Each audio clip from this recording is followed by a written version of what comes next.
চৰকাৰৰ ৰাজহ ফাঁকি দি এই গাড়ীসমূহ ৰাস্তাত চলাই আছে। এইটো অকল ৰাজহৰ ক্ষেত্ৰতে নহয়, তেখেতলোকৰ নিৰাপত্তাৰ ক্ষেত্ৰতো এটা সমস্যা আছে। কাৰণ তেখেতলোকৰ গাড়ীয়ে যদি কিবা দুৰ্ঘটনা সংঘটিত কৰে, তেওঁ সেই দুৰ্ঘটনা সংঘটিত কৰিলে ইঞ্চুৰেঞ্চে তেওঁলোকক ক্লেইম নিদিব।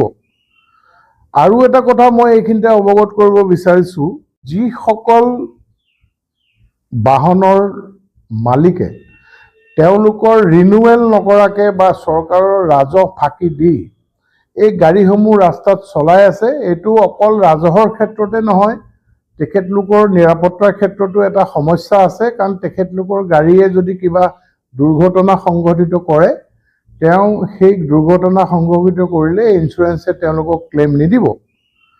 আৰু এটা কথা মই এইখিনিতে অৱগত কৰিব বিচাৰিছোঁ যে এপ্ৰিল মাহৰ পৰা নৱেম্বৰ মাহলৈকে যোৰহাটত আমি টোটেল চালান আমি এমাউণ্ট ইম্প'জ কৰিছোঁ প্ৰায় 6,98,99,900।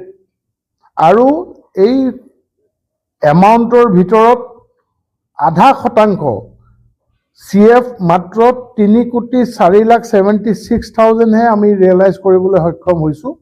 বাকীসকল চালকে এতিয়াও তেওঁলোকৰ চালানবিলাক নোচোৱাকৈ এইবিলাক চালান লগত লৈ ৰাস্তাত ঘূৰি ফুৰিছে, যিটো অকল ৰাজহৰ কাৰণে নহয়, তেওঁলোকৰ নিৰাপত্তা আৰু বিভিন্নজনৰ নিৰাপত্তাৰ লগতো এটা সংশয় হৈছে।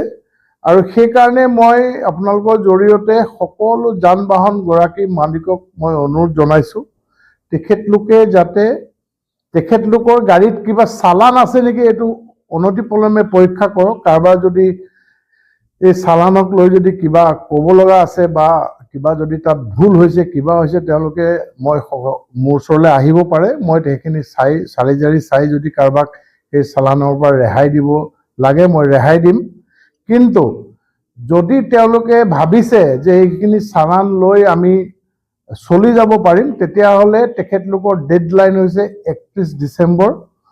1 জানুৱাৰীৰ পৰা আমি এটা স্পেচিয়েল অপাৰেশ্যন কণ্ডাক্ট কৰিম, যিটোৱে চালান বা ৰিনিউ নোহোৱাকৈ বা বিভিন্ন টেক্স আদি ফাঁকি দি যিসকল গালক আৰু আনফিট ভেহিকল, যিবিলাক আনফিট, তাৰমানে আনফিট ভেহিকল মেক্সিমামে দুৰ্ঘটনাৰ মেইন কাৰণ।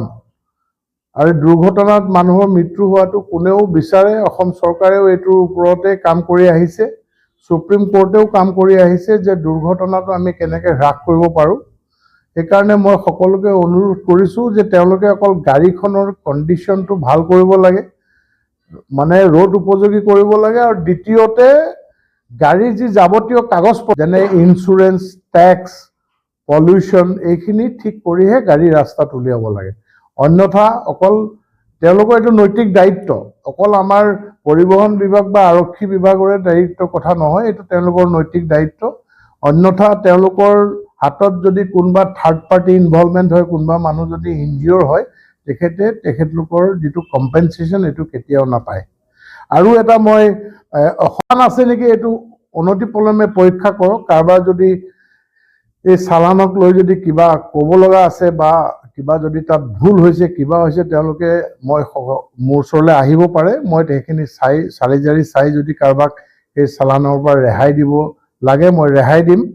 কিন্তু যদি তেওঁলোকে ভাবিছে যে এইখিনি চালান লৈ আমি চলি যাব পাৰিম, তেতিয়াহ'লে তেখেতলোকৰ ডেডলাইন হৈছে 31 ডিচেম্বৰ।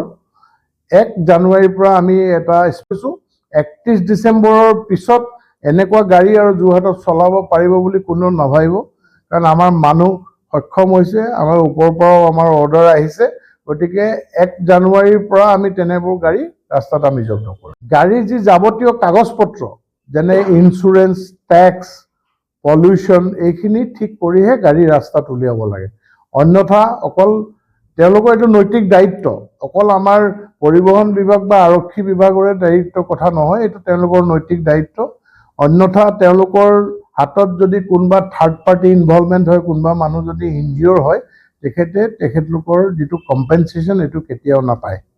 আৰু এটা মই 20 বছৰীয়া যোৰহাটবাসীৰ একমাত্ৰ ভৰসা প্ৰতিষ্ঠান ৰিয়া টি ষ্টল। হয়, যোৰহাট পুৰণি বালিবাটস্থিত বিজি পথত আপোনালোকৰ আপোন আৰু ভৰসাৰ চাহ, মিঠাই, বিভিন্ন সুস্বাদু সমৃদ্ধ বিপণী Riya tea stall. Riya tea ষ্টলৰ দ্বিতীয়খন সংযোজন ৰিয়া টি ষ্টল ৰাইজৰ বাবে মুকলি। ইয়াত নানান ধৰণৰ বিস্কুট, ব্ৰেড, সুস্বাদু পেষ্ট্ৰি, কেক, চাহ, কফিৰ লগতে বাৰ্থডে কেক উপলব্ধ। লগতে অৰ্ডাৰ মতে যোগান ধৰা হ'ব। তেনেহ'লে পলম নকৰি আহক আপোনালোকৰ প্ৰিয় বিপণী ৰিয়া টি ষ্টললৈ।